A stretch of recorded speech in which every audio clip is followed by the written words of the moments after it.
misfound among the effects of the late Richard H. Johnson, Ph.D., curator of the Cabot Museum of Archaeology, Boston, Massachusetts. Chapter 1. It is not likely that anyone in Boston, or any alert reader elsewhere, will ever forget the strange affair of the Cabot Museum. The newspaper publicity given to that hellish mummy, the antique and terrible rumors vaguely linked with it, the morbid wave of interest and cult activities during 1932, and the frightful fate of the two intruders on December 1st of that year, all combined to form one of those classic mysteries which go down for generations as folklore and become the nuclei of whole cycles of horrific speculation. Everyone seems to realize, too, that something very vital and unutterably hideous was suppressed in the public accounts of the culminant horrors. Those first disquieting hints as to the condition of one of the two bodies were dismissed and ignored too abruptly. Nor were the singular modifications in the mummy given the following up, which their news value would normally prompt. It also struck people as queer that the mummy was never restored to its case. In these days of expert taxidermy, the excuse that its disintegrating condition made exhibition impracticable seemed a peculiarly lame one. As curator of the museum, I am in a position to reveal all the suppressed facts, but this I shall not do during my lifetime. There are things about the world and universe which it is better for the majority not to know, and I have not departed from the opinion in which all of us, museum staff, physicians, reporters, and police, concurred at the period of the horror itself. At the same time, it seems proper that a matter of such overwhelming scientific and historic importance should not remain wholly unrecorded. Hence, this account which I have prepared for the benefit of serious students. I shall place it among various papers to be examined after my death, leaving its fate to the discretion of my executors. Certain threats and unusual events during the past weeks have led me to believe that my life, as well as that of other museum officials, is in some peril through the enmity of several widespread secret cults of Asiatics, Polynesians, and heterogeneous mystical devotees. Hence it is possible that the work of the executors may not be long postponed. Executor's note: Dr. Johnson died suddenly and rather mysteriously of heart failure on April 22, 1933. Wentworth Moore, taxidermist of the museum, disappeared around the middle of the preceding month. On February 18th of the same year, Dr. William Minot, who superintended a dissection connected with the case, was stabbed in the back, dying the following day. The real beginning of the horror, I suppose, was in 1879, long before my term as curator, when the museum acquired that ghastly, inexplicable mummy from the Orient Shipping Company. Its very discovery was monstrous and menacing, for it came from a crypt of unknown origin and fabulous antiquity, on a bit of land suddenly upheaved from the Pacific's floor. On May 11, 1878, Captain Charles Weatherby, of the freighter Eridanus, bound from Wellington, New Zealand to Valparaiso, Chile, had sighted a new island unmarked on any chart and evidently of volcanic origin. It projected quite boldly out of the sea in the form of a truncated cone. A landing party under Captain Weatherby noted evidences of long submersion on the rugged slopes which they climbed, while at the summit there were signs of recent destruction, as by an earthquake. Among the scattered rubble were massive stones of manifestly artificial shaping, and a little examination disclosed the presence of some of that prehistoric Cyclopean masonry found on certain Pacific islands, and forming a perpetual archaeological puzzle. Finally, the sailors entered a massive stone crypt, judged to have been part of a much larger edifice, and to have originally lain far underground, in one corner of which the frightful mummy crouched. After a short period of virtual panic, caused partly by certain carvings on the walls, the men were induced to move the mummy to the ship, though it was only with fear and loathing that they touched it. Close to the body, as if once thrust into its clothes, was a cylinder of an unknown metal containing a roll of thin, bluish-white membrane of equally unknown nature, inscribed with peculiar characters in a grayish, indeterminable pigment. In the center of the vast stone floor was a suggestion of a trapdoor, but the party lacked apparatus sufficiently powerful to move it. The Cabot Museum, then newly established, saw the meager reports of the discovery and at once took steps to acquire the mummy and the cylinder. Curator Pickman made a personal trip to Valparaiso and outfitted a schooner to search for the crypt where the thing had been found, though meeting with failure in this matter. At the recorded position of the island, nothing but the sea's unbroken expanse could be discerned, and the seekers realized that the same seismic forces which had suddenly thrust the island up had carried it down again to the watery darkness where it had brooded for untold eons. The secret of that immovable trapdoor would never be solved. The mummy and the cylinder, however, remained, and the former was placed on exhibition early in November 1879 in the museum's Hall of Mummies.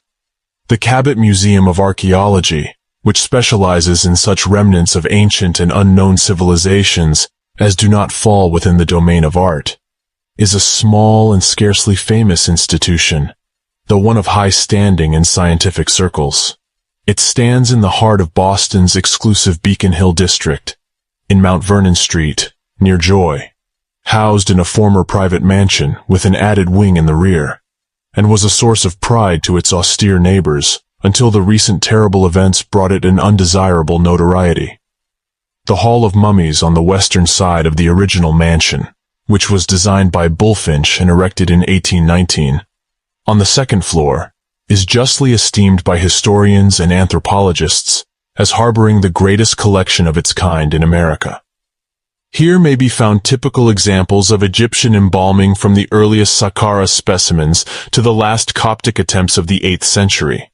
Mummies of other cultures, including the prehistoric Indian specimens recently found in the Aleutian Islands, agonized Pompeian figures molded in plaster from tragic hollows in the ruin-choking ashes, naturally mummified bodies from mines and other excavations in all parts of the earth, some surprised by their terrible entombment in the grotesque postures caused by their last tearing death throes, everything in short, which any collection of the sort could well be expected to contain.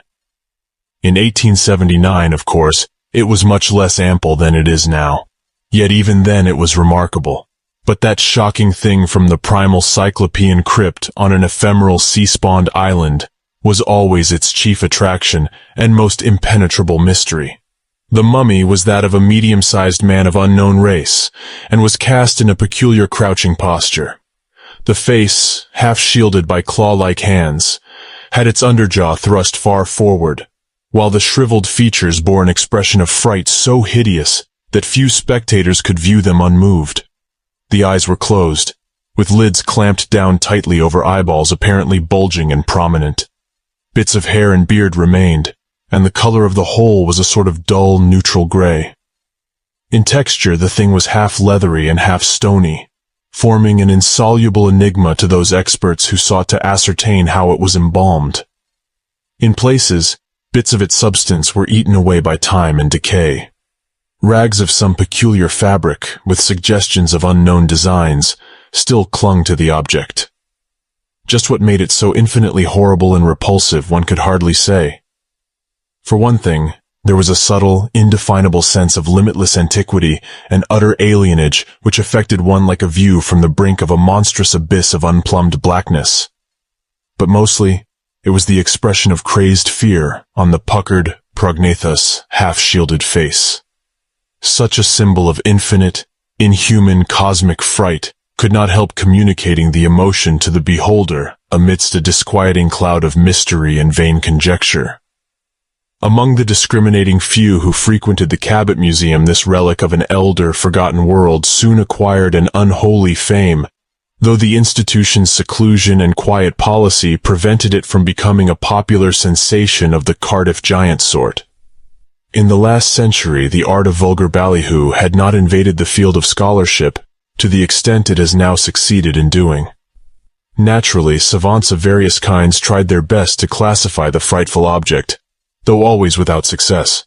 Theories of a bygone Pacific civilization, of which the Easter Island images and the megalithic masonry of Ponape and Nanmatol are conceivable vestiges, were freely circulated among students, and learned journals carried varied and often conflicting speculations on a possible former continent, whose peaks survive as the myriad islands of Melanesia and Polynesia.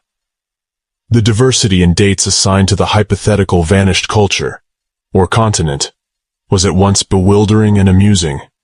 Yet some surprisingly relevant allusions were found in certain myths of Tahiti and other islands. Meanwhile, the strange cylinder and its baffling scroll of unknown hieroglyphs, carefully preserved in the museum library, received their due share of attention. No question could exist as to their association with the mummy. Hence all realized that in the unraveling of their mystery, the mystery of the shriveled horror would in all probability be unraveled as well. The cylinder, about 4 inches long by 7/8 of an inch in diameter, was of a queerly iridescent metal utterly defying chemical analysis and seemingly impervious to all reagents. It was tightly fitted with a cap of the same substance, and bore engraved figurings of an evidently decorative and possibly symbolic nature. Conventional designs which seemed to follow a peculiarly alien, paradoxical, and doubtfully describable system of geometry. Not less mysterious was the scroll it contained, a neat roll of some thin, bluish-white, unanalyzable membrane, coiled round a slim rod of metal like that of the cylinder, and unwinding to a length of some 2 feet. The large, bold hieroglyphs, extending in a narrow line down the center of the scroll, and penned or painted with a gray pigment defying analysis, resembled nothing known to linguists and paleographers, and could not be deciphered despite the transmission of photographic copies to every living expert in the given field. It is true that a few scholars, unusually versed in the literature of occultism and magic, found vague resemblances between some of the hieroglyphs and certain primal symbols described or cited in 2 or 3 very ancient, obscure, and esoteric texts such as the Book of Ibon, reputed to descend from forgotten Hyperborea, the Pnakotic fragments, alleged to be pre-human, and the monstrous and forbidden Necronomicon of the mad Arab Abdul al-Hazred. None of these resemblances, however, was beyond dispute, and because of the prevailing low estimation of occult studies, no effort was made to circulate copies of the hieroglyphs among mystical specialists. Had such circulation occurred at this early date, the later history of the case might have been very different. Indeed, a glance at the hieroglyphs by any reader of von Junst's horrible nameless cults would have established a linkage of unmistakable significance. At this period, however, the readers of that monstrous blasphemy were exceedingly few, copies having been incredibly scarce in the interval between the suppression of the original Dusseldorf edition, 1839, and of the Bridewell translation, 1845, and the publication of the expurgated reprint by the Golden Goblin Press in 1909. Practically speaking, no occultist or student of the primal past's esoteric lore had his attention called to the strange scroll until the recent outburst of sensational journalism which precipitated the horrible climax. Chapter 2. Thus, matters glided along for a half-century following the installation of the frightful mummy at the museum. The gruesome object had a local celebrity among cultivated Bostonians, but no more than that, while the very existence of the cylinder and scroll, after a decade of futile research, was virtually forgotten. So quiet and conservative was the Cabot Museum that no reporter or feature writer ever thought of invading its uneventful precincts for rabble-tickling material. The invasion of Ballyhoo commenced in the spring of 1931, when a purchase of somewhat spectacular nature, that of the strange objects and inexplicably preserved bodies found in crypts beneath the almost vanished and evilly famous ruins of Chateau Fausse-Flamme in Aveyron, France, brought the museum prominently into the news columns. True to its hustling policy, the Boston Pillar sent a Sunday feature writer to cover the incident and pad it with an exaggerated general account of the institution itself. And this young man, Stuart Reynolds by name, hit upon the nameless mummy as a potential sensation far surpassing the recent acquisitions nominally forming his chief assignment. A smattering of theosophical lore, and a fondness for the speculations of such writers as Colonel Churchward and Lewis Spence concerning lost continents and primal forgotten civilizations made Reynolds especially alert toward any Aeonian relic like the unknown mummy. At the museum, the reporter made himself a nuisance through constant and not always intelligent questionings and endless demands for the movement of encased objects to permit photographs from unusual angles. In the basement library room, he pored endlessly over the strange metal cylinder and its membranous scroll, photographing them from every angle and securing pictures of every bit of the weird hieroglyphed text. He likewise asked to see all books with any bearing whatever on the subject of primal cultures and sunken continents, sitting for 3 hours taking notes and leaving only in order to hasten to Cambridge for a sight, if permission were granted, of the abhorred and forbidden Necronomicon at the Widener Library. On April 5th, the article appeared in the Sunday Pillar, smothered in photographs of mummy, cylinder, and hieroglyphed scroll, and couched in the peculiarly simpering infantile style which the Pillar affects for the benefit of its vast and mentally immature clientele. Full of inaccuracies, exaggerations, and sensationalism, it was precisely the sort of thing to stir the brainless and fickle interest of the herd, and as a result, the once quiet museum began to be swarmed with chattering and vacuously staring throngs, such as its stately corridors had never known before. There were scholarly and intelligent visitors, too. Despite the puerility of the article, the pictures had spoken for themselves. And many persons of mature attainments sometimes see the Pillar by accident. I recall one very strange character who appeared during November.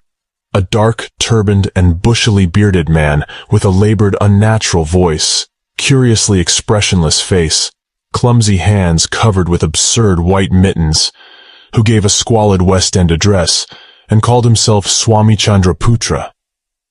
This fellow was unbelievably erudite in occult lore and seemed profoundly and solemnly moved by the resemblance of the hieroglyphs on the scroll to certain signs and symbols of a forgotten elder world about which he professed vast intuitive knowledge.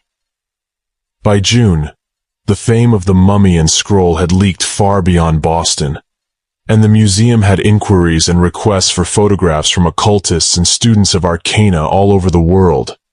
This was not altogether pleasing to our staff, since we are a scientific institution without sympathy for fantastic dreamers. Yet we answered all questions with civility.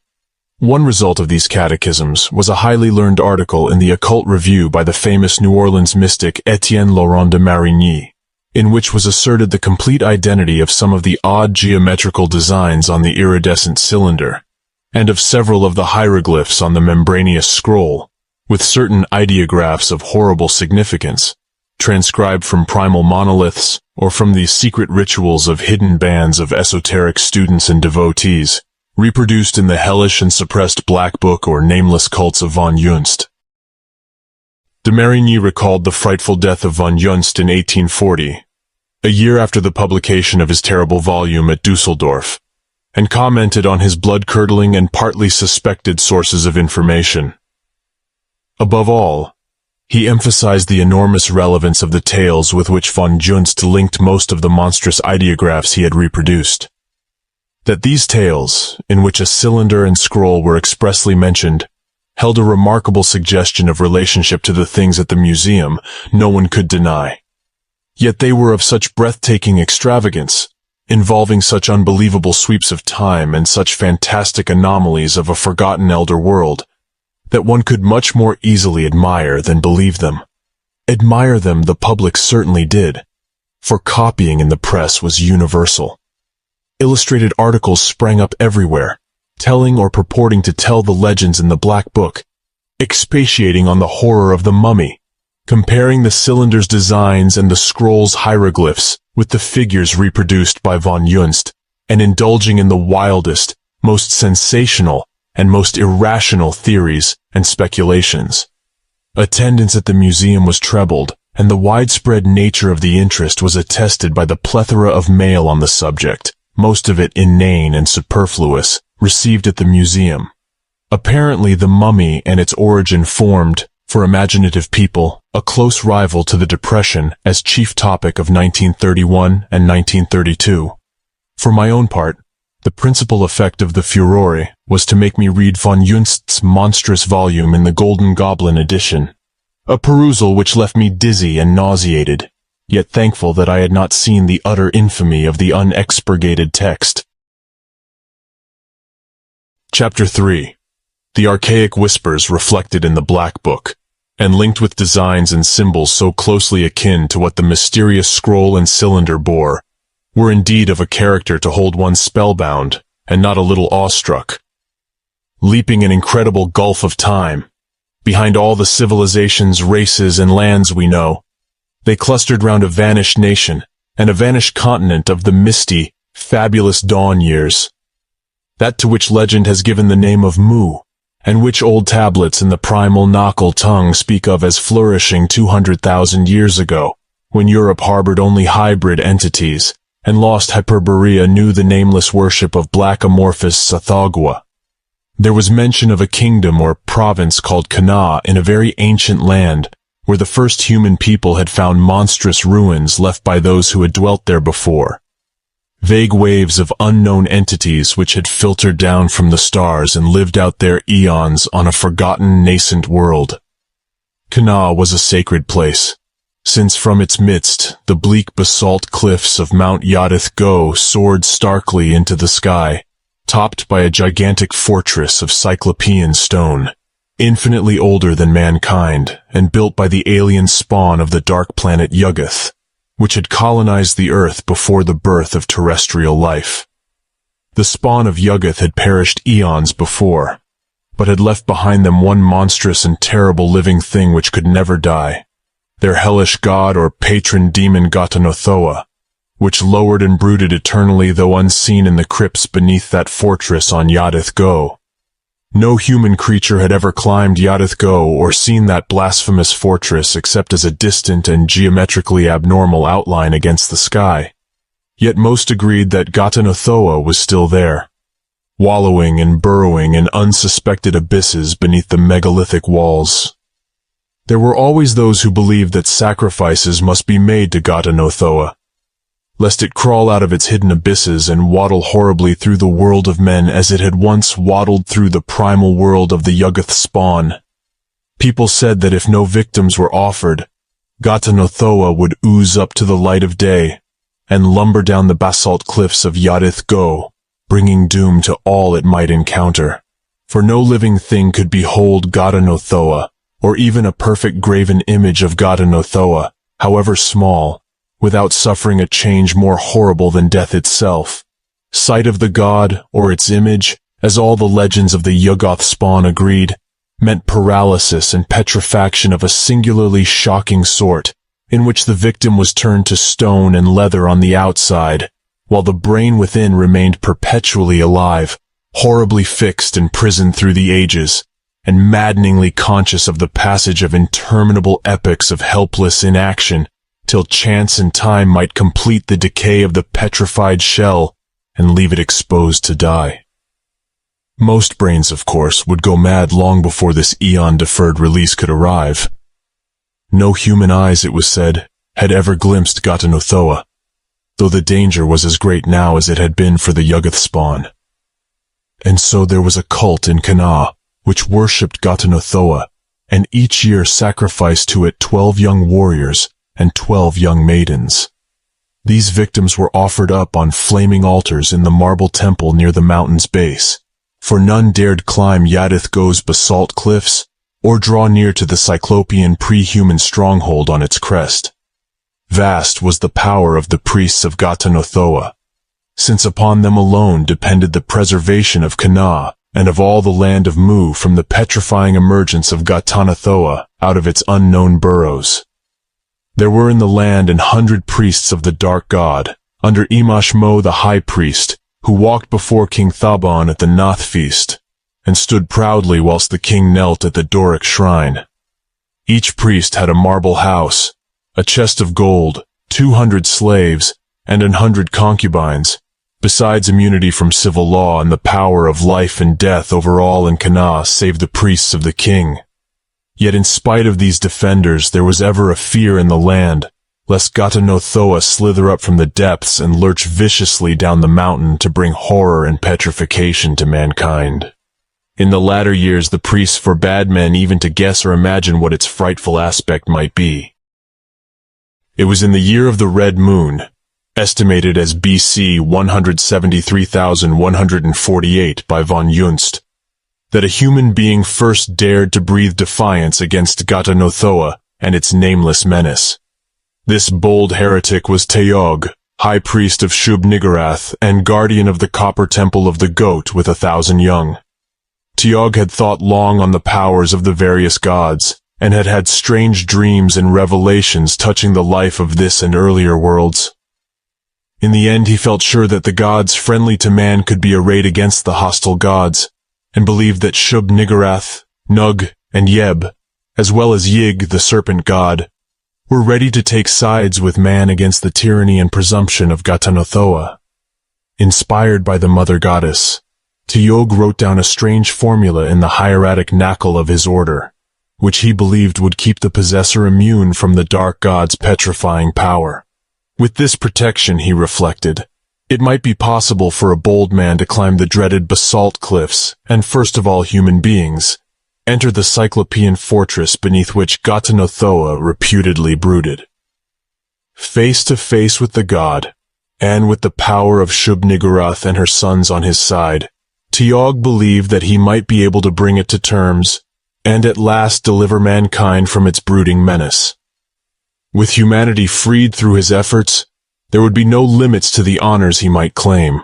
All the honors of the priests of Ghatanothoa would perforce be transferred to him, and even kingship or godhood might conceivably be within his reach. So Teog wrote his protective formula on a scroll of Thagon membrane, according to von Junst, the inner skin of the extinct Yakith lizard, and enclosed it in a carven cylinder of log metal, the metal brought by the Elder Ones from Yuggoth, and found in no mine of earth. This charm, carried in his robe, would make him proof against the menace of Ghatanothoa. It would even restore the dark god's petrified victims if that monstrous entity should ever emerge and begin its devastations. Thus he proposed to go up the shunned and man-untrodden mountain, invade the alien-angled citadel of Cyclopean stone, and confront the shocking devil entity in its lair.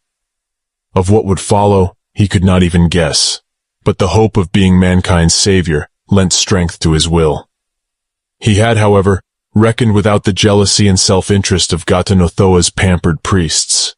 No sooner did they hear of his plan, than fearful for their prestige and privilege in case the demon god should be dethroned, they set up a frantic clamor against the so-called sacrilege, crying that no man might prevail against Ghatanothoa, and that any effort to seek it out would merely provoke it to a hellish onslaught against mankind, which no spell or priestcraft could hope to avert. With those cries, they hoped to turn the public mind against Teog. Yet such was the people's yearning for freedom from Ghatanothoa, and such their confidence in the skill and zeal of Teog, that all the protestations came to naught. Even the king, usually a puppet of the priests, refused to forbid Teog's daring pilgrimage. It was then that the priests of Ghatanothoa did by stealth what they could not do openly. One night, Imashmo, the high priest, stole to Teog in his temple chamber and took from his sleeping form the metal cylinder, silently drawing out the potent scroll and putting in its place another scroll of great similitude, yet varied enough to have no power against any god or demon. When the cylinder was slipped back into the sleeper's cloak, Imashmo was content, for he knew Teog was little likely to study that cylinder's contents again. Thinking himself protected by the true scroll, the heretic would march up the forbidden mountain and into the evil presence, and Ghatanothoa, unchecked by any magic, would take care of the rest. It would no longer be needful for Ghatanothoa's priests to preach against the defiance. Let Teog go his way and meet his doom, and secretly, the priests would always cherish the stolen scroll, the true and potent charm, handing it down from one high priest to another, for use in any dim future when it might be needful to contravene the devil god's will. So the rest of the night Imashmo slept in great peace, with the true scroll in a new cylinder fashioned for its harborage.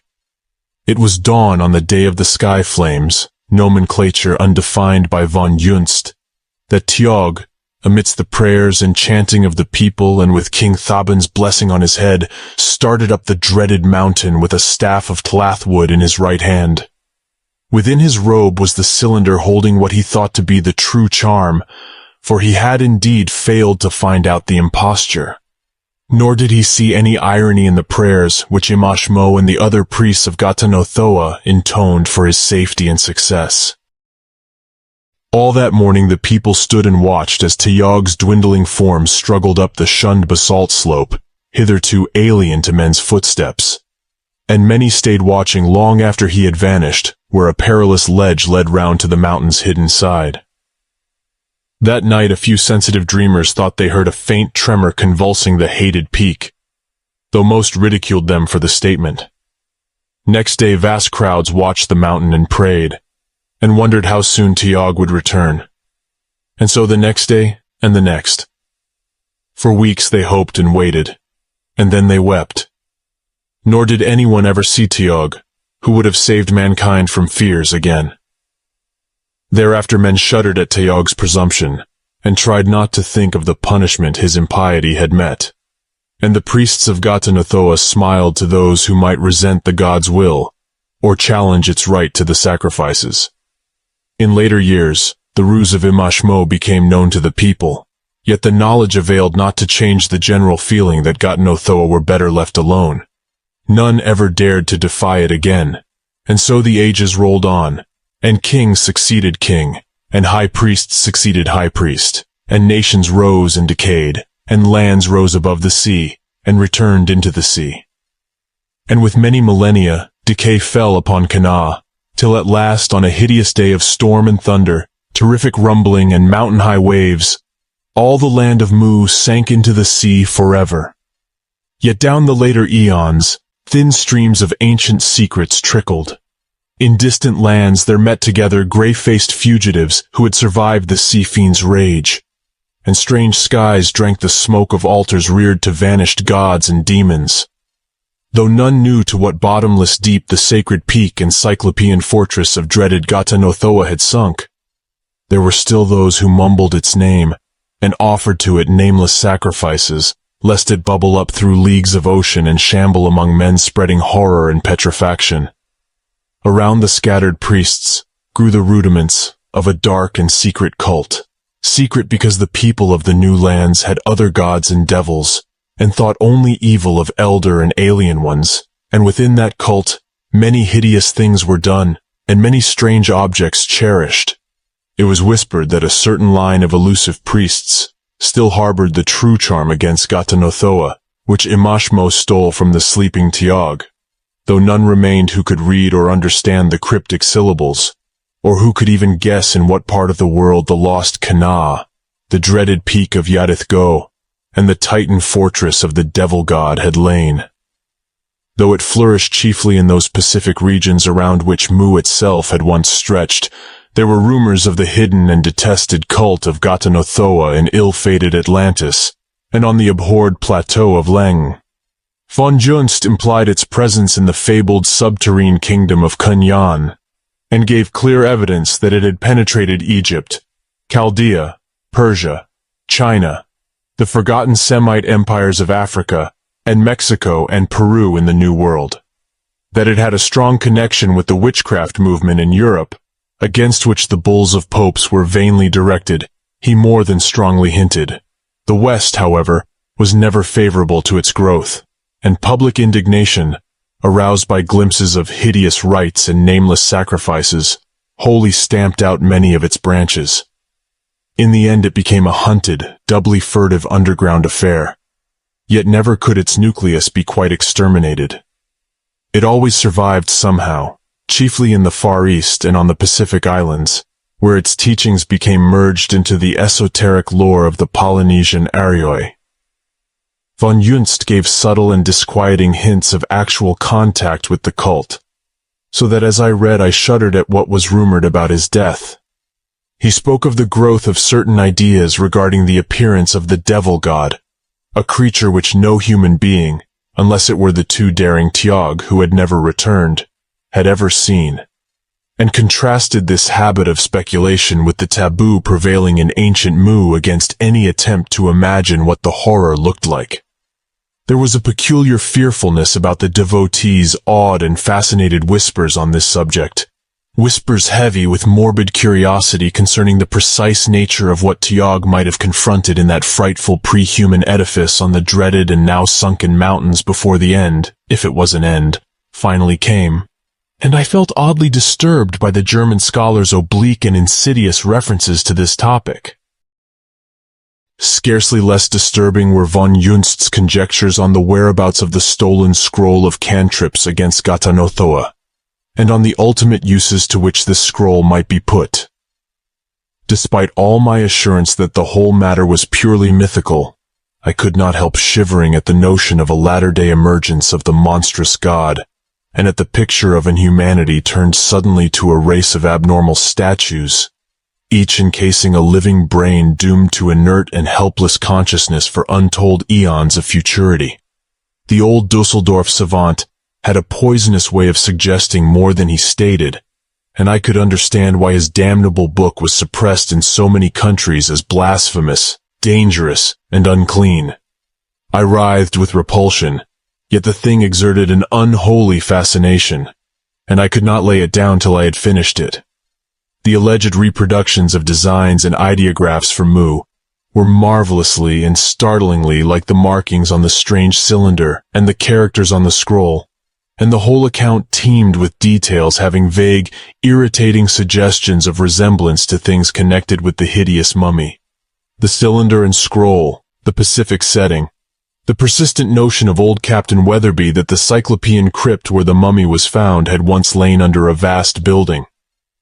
Somehow I was vaguely glad that the volcanic island had sunk before that massive suggestion of a trapdoor could be opened. Chapter 4. What I read in the Black Book formed a fiendishly apt preparation for the news items and closer events which began to force themselves upon me in the spring of 1932. I can scarcely recall just when the increasingly frequent reports of police action against the odd and fantastical religious cults in the Orient and elsewhere commenced to impress me. But by May or June, I realized that there was, all over the world, a surprising and unwanted burst of activity on the part of bizarre, furtive, and esoteric mystical organizations ordinarily quiescent and seldom heard from. It is not likely that I would have connected these reports with either the hints of von Junst or the popular furore over the mummy and cylinder in the museum, but for certain significant syllables and persistent resemblances, sensationally dwelt upon by the press, in the rites and speeches of the various secret celebrants brought to public attention. As it was, I could not help remarking with disquiet the frequent recurrence of a name, in various corrupt forms, which seemed to constitute a focal point of all the cult worship, and which was obviously regarded with a singular mixture of reverence and terror. Some of the forms quoted were Gatanta, Tanota, Thantha, Gatan, and Gatanta, and it did not require the suggestions of my now numerous occultist correspondents to make me see in these variants a hideous and suggestive kinship to the monstrous name rendered by von Junst as Ghatanothoa. There were other disquieting features, too. Again and again the reports cited vague, awestruck references to a true scroll, something on which tremendous consequences seemed to hinge, and which was mentioned as being in the custody of a certain Nagob, whoever and whatever he might be. Likewise, there was an insistent repetition of a name which sounded like Tog, Tiok, Yog, Zob, or Yob, and which my more and more excited consciousness involuntarily linked with the name of the hapless heretic Tiog, as given in the Black Book. This name was usually uttered in connection with such cryptical phrases as, "It is none other than he. He had looked upon its face. He knows all, though he can neither see nor feel. He has brought the memory down through the eons. The true scroll will release him. Nagob has the true scroll. He can tell where to find it." Something very queer was undoubtedly in the air, and I did not wonder when my occultist correspondents, as well as the sensational Sunday papers, began to connect the new abnormal stirrings with the legends of Mu on the one hand, and with the frightful mummy's recent exploitation on the other hand. The widespread articles in the first wave of press publicity, with their insistent linkage of the mummy, cylinder, and scroll with the tale in the Black Book, and their crazily fantastic speculations about the whole matter, might very well have roused the latent fanaticism in hundreds of those furtive groups of exotic devotees with which our complex world abounds. Nor did the papers cease adding fuel to the flames, for the stories on the cult stirrings were even wilder than the earlier series of yarns. As the summer drew on, attendants noticed a curious new element among the throngs of visitors, which after a lull following the first burst of publicity, were again drawn to the museum by the second furore. More and more frequently, there were persons of strange and exotic aspect. Swarthy Asiatics, long-haired nondescripts, and bearded brown men who seemed unused to European clothes, who would invariably inquire for the Hall of Mummies, and would subsequently be found staring at the hideous Pacific specimen in a veritable ecstasy of fascination. Some quiet, sinister undercurrent in this flood of eccentric foreigners seemed to impress all the guards, and I myself was far from undisturbed. I could not help thinking of the prevailing cult stirrings among just such exotics as these, and the connection of those stirrings with myths all too close to the frightful mummy and its cylinder scroll.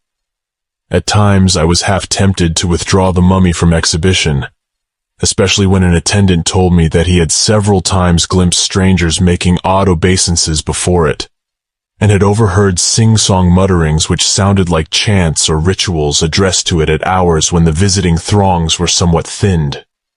One of the guards acquired a queer, nervous hallucination about the petrified horror in the lone glass case, alleging that he could see from day to day certain vague, subtle, and infinitely slight changes in the frantic flexion of the bony claws, and in the fear-crazed expression of the leathery face. He could not get rid of the loathsome idea that those horrible, bulging eyes were about to pop suddenly open. It was early in September, when the curious crowds had lessened, and the Hall of Mummies was sometimes vacant, that the attempt to get at the mummy by cutting the glass of its case was made. The culprit, a swarthy Polynesian, was spied in time by a guard, and was overpowered before any damage occurred. Upon investigation, the fellow turned out to be an Hawaiian notorious for his activity in certain underground religious cults, and having a considerable police record in connection with abnormal and inhuman rites and sacrifices. Some of the papers found in his room were highly puzzling and disturbing, including many sheets covered with hieroglyphs closely resembling those on the scroll at the museum, and in the Black Book of von Junst. But regarding these things he could not be prevailed upon to speak.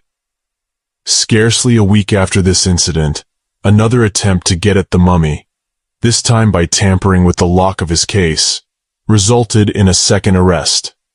The offender, a Singalese, had as long and unsavory a record of loathsome cult activities as the Hawaiian had possessed, and displayed a kindred unwillingness to talk to the police. What made this case doubly and darkly interesting was that a guard had noticed this man several times before, and had heard him addressing to the mummy a peculiar chant containing unmistakable repetitions of the word Tiyog. As a result of this affair, I doubled the guards in the Hall of Mummies, and ordered them never to leave the now notorious specimen out of sight, even for a moment.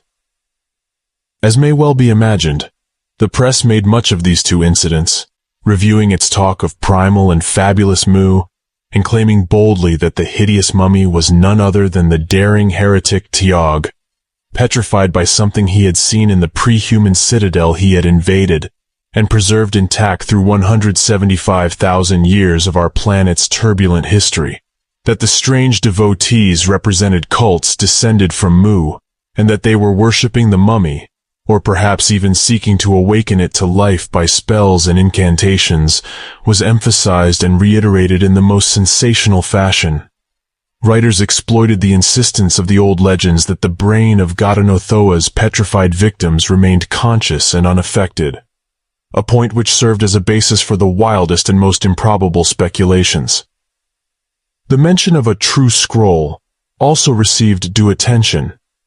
it being the prevailing popular theory that Tiog's stolen charm against Ghatanothoa was somewhere in existence, and that cult members were trying to bring it into contact with Tiog himself for some purpose of their own. One result of this exploitation was that a third wave of gaping visitors began flooding the museum and staring at the hellish mummy which served as a nucleus for the whole strange and disturbing affair. It was among this wave of spectators, many of whom made repeated visits, that talk of the mummy's vaguely changing aspect first began to be widespread. I suppose, despite the disturbing notion of the nervous guard some months before, that the museum's personnel was too well used to the constant sight of odd shapes to pay close attention to details. In any case, it was the excited whispers of visitors which at length aroused the guards to the subtle mutation which was apparently in progress. Almost simultaneously the press got hold of it, with blatant results which can well be imagined. Naturally, I gave the matter my most careful observation, and by the middle of October decided that a definite disintegration of the mummy was underway. Through some chemical or physical influence in the air, the half-stony, half-leathery fibers seemed to be gradually relaxing, causing distinct variations in the angles of the limbs and in certain details of the fear-twisted facial expression. After a half-century of perfect preservation, this was a highly disconcerting development, and I had the museum's taxidermist, Dr. Moore, go carefully over the gruesome object several times. He reported a general relaxation and softening, and gave the thing 2 or 3 astringent sprayings, but did not dare to attempt anything drastic, lest there be a sudden crumbling and accelerated decay. The effect of all this upon the gaping crowds was curious. Heretofore each new sensation sprung by the press had brought fresh waves of staring and whispering visitors. But now, though the papers blathered endlessly about the mummy's changes, the public seemed to have acquired a definite sense of fear which outranked even its morbid curiosity. People seemed to feel that a sinister aura hovered over the museum, and from a high peak, the attendance fell to a level distinctly below normal. This lessened attendance gave added prominence to the stream of freakish foreigners who continued to infest the place, and whose numbers seemed in no way diminished. On November 18th, a Peruvian of Indian blood suffered a strange hysterical or epileptic seizure in front of the mummy, afterwards shrieking from his hospital cot, "It tried to open its eyes! Tiog tried to open his eyes and stare at me!"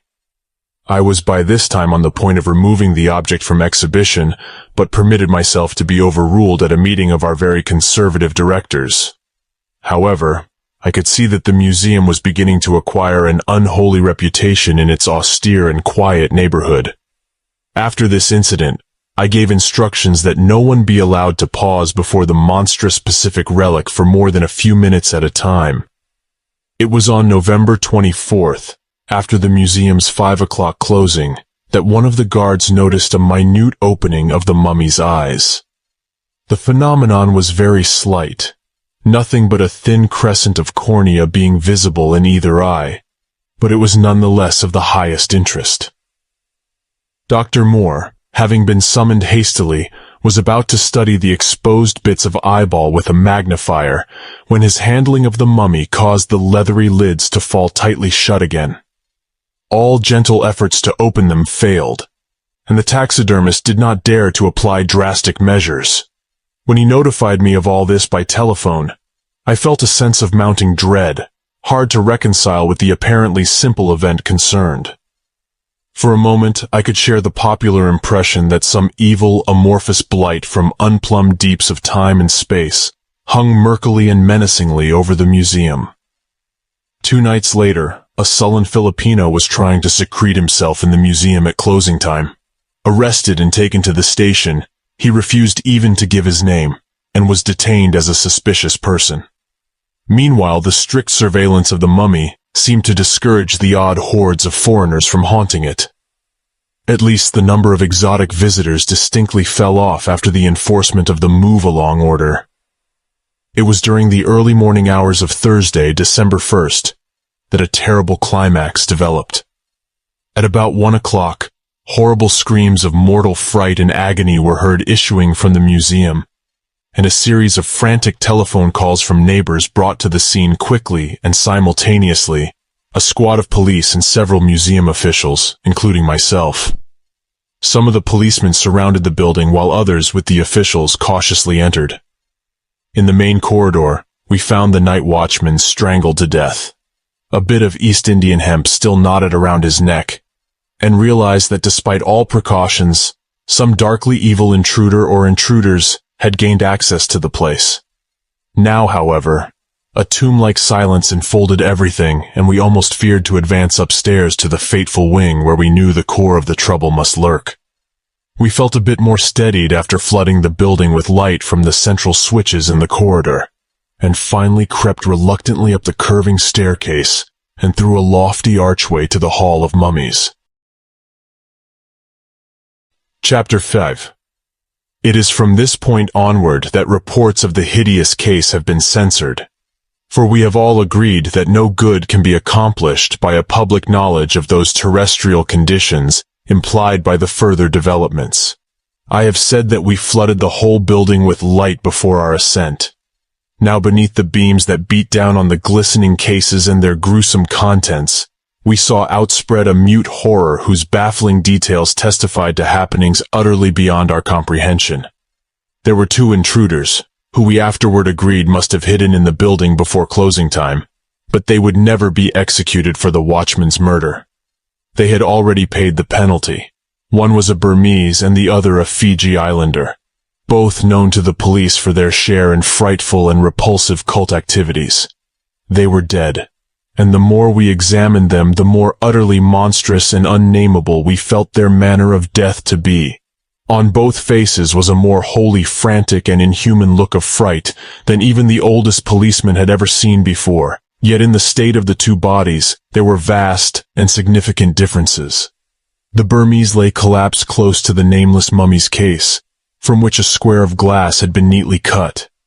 In his right hand was a scroll of bluish membrane, which I at once saw was covered with grayish hieroglyphs, almost a duplicate of the scroll in the strange cylinder in the library downstairs, though later study brought out subtle differences. There was no mark of violence on the body, and in view of the desperate, agonized expression on the twisted face, we could only conclude that the man died of sheer fright. It was the closely adjacent Fijian, though, that gave us the profoundest shock. One of the policemen was the first to feel of him, and the cry of fright he emitted added another shudder to that neighborhood's night of terror. We ought to have known from the lethal grayness of the once black, fear-twisted face, and of the bony hands, one of which still clutched an electric torch, that something was hideously wrong. Yet every one of us was unprepared for what that officer's hesitant touch disclosed. Even now I can think of it only with a paroxysm of dread and repulsion. To be brief, the hapless invader who less than an hour before had been a sturdy, living Melanesian bent on unknown evils was now a rigid, ash-gray figure of stony, leathery petrification, in every respect identical with the crouching, eon-old blasphemy in the violated glass case. Yet that was not the worst. Crowning all other horrors, and indeed seizing our shocked attention before we turned to the bodies on the floor, was the state of the frightful mummy. No longer could its changes be called vague and subtle, for it had now made radical shifts of posture. It had sagged and slumped with a curious loss of rigidity. Its bony claws had sunk until they no longer even partly covered its leathery, fear-crazed face. And God help us, its hellish, bulging eyes had popped wide open and seemed to be staring directly at the 2 intruders who had died of fright or worse. That ghastly, dead fish stare was hideously mesmerizing, and it haunted us all the time we were examining the bodies of the invaders. Its effect on our nerves was damnably queer, for we somehow felt a curious rigidity creeping over us and hampering our simplest motions. A rigidity which later vanished very oddly when we passed the hieroglyphed scroll around for inspection. Every now and then, I felt my gaze drawn irresistibly toward those horrible bulging eyes in the case, and when I returned to study them after viewing the bodies, I thought I detected something very singular about the glassy surface of the dark and marvelously well-preserved pupils. The more I looked, the more fascinated I became, and at last I went down to the office, despite that strange stiffness in my limbs, and brought up a strong multiple magnifying glass. With this, I commenced a very close and careful survey of the fishy pupils, while the others crowded expectantly around. I had always been rather skeptical of the theory that scenes and objects become photographed on the retina of the eye in cases of death or coma. Yet no sooner did I look through the lens than I realized the presence of some sort of image other than the room's reflection in the glassy, bulging optics of this nameless spawn of the Aeons. Certainly there was a dimly outlined scene on the age-old retinal surface, and I could not doubt that it formed the last thing on which those eyes had looked in life, countless millennia ago. It seemed to be steadily fading, and I fumbled with the magnifier in order to shift another lens into place. Yet it must have been accurate and clear-cut, even if infinitesimally small, when, in response to some evil spell or act connected with their visit, it had confronted those intruders who were frightened to death. With the extra lens, I could make out many details formerly invisible, and the awed group around me hung on the flood of words with which I tried to tell what I saw. For here, in the year 1932, a man in the city of Boston was looking on something which belonged to an unknown and utterly alien world, a world that vanished from existence and normal memory eons ago. There was a vast room, a chamber of cyclopean masonry, and I seemed to be viewing it from one of its corners. On the walls were carvings so hideous that even in this imperfect image their stark blasphemousness and bestiality sickened me. I could not believe that the carvers of these things were human, or that they had ever seen human beings when they shaped the frightful outlines which leered at the beholder. In the center of the chamber was a colossal trapdoor of stone, pushed upward to permit the emergence of some object from below. The object should have been clearly visible. Indeed, must have been when the eyes first opened before the fear-stricken intruders. Though under my lenses, it was merely a monstrous blur.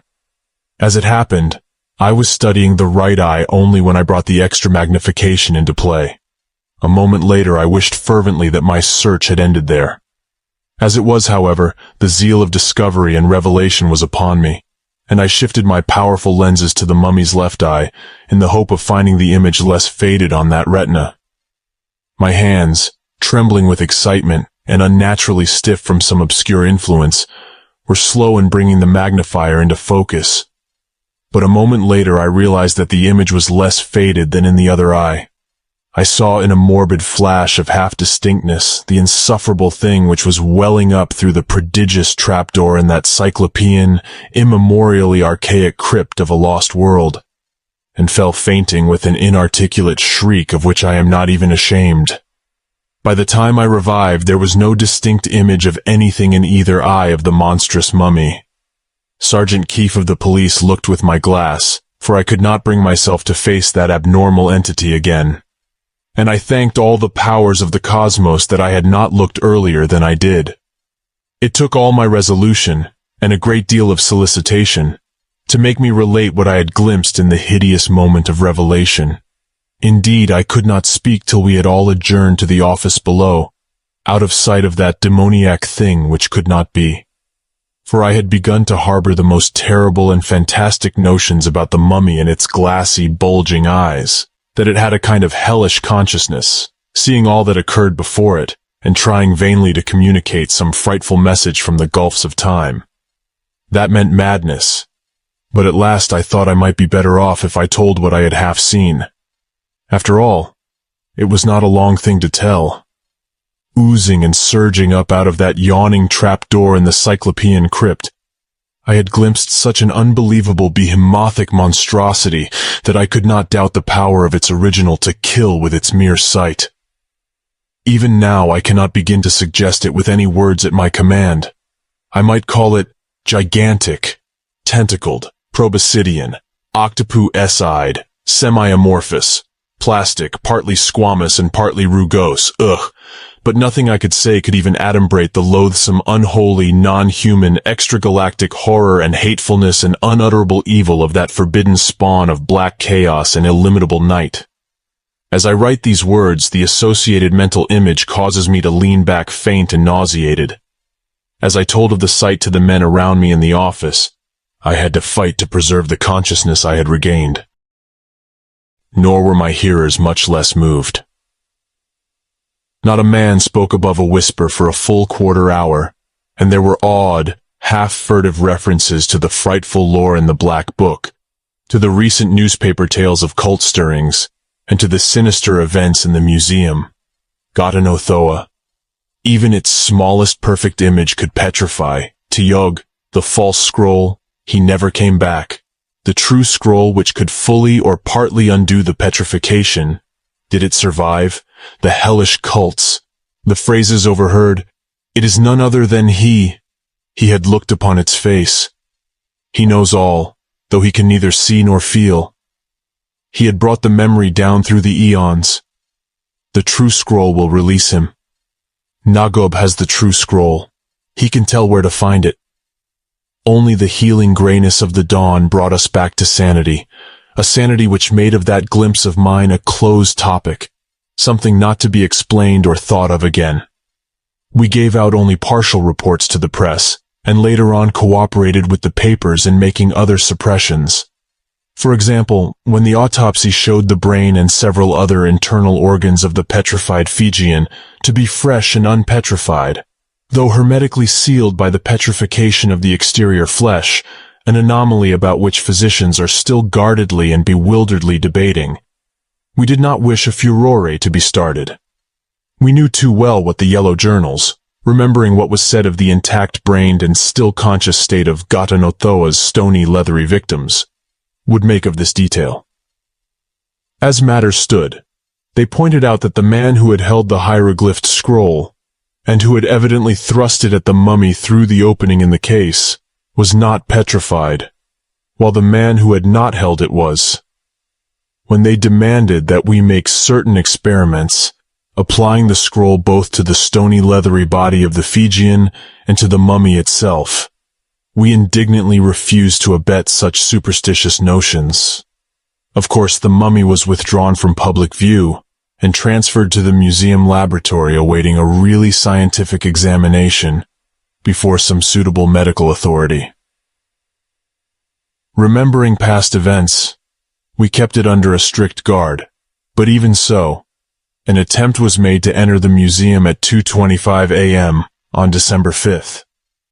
Prompt working of the burglar alarm frustrated the design, though unfortunately the criminal or criminals escaped. That no hint of anything further ever reached the public, I am profoundly thankful. I wish devoutly that there were nothing more to tell. There will of course be leaks, and if anything happens to me I do not know what my executors will do with this manuscript. But at least the case will not be painfully fresh in the multitude's memory when the revelation comes. Besides, no one will believe the facts when they are finally told. That is the curious thing about the multitude. When their yellow press makes hints, they are ready to swallow anything. But when a stupendous and abnormal revelation is actually made, they laugh it aside as a lie. For the sake of general sanity, it is probably better so. I have said that a scientific examination of the frightful mummy was planned. This took place on December 8th, exactly a week after the hideous culmination of events, and was conducted by the eminent Dr. William Minot, in conjunction with Wentworth Moore, C.D., taxidermist of the museum. Dr. Minot had witnessed the autopsy of the oddly petrified Fijian the week before.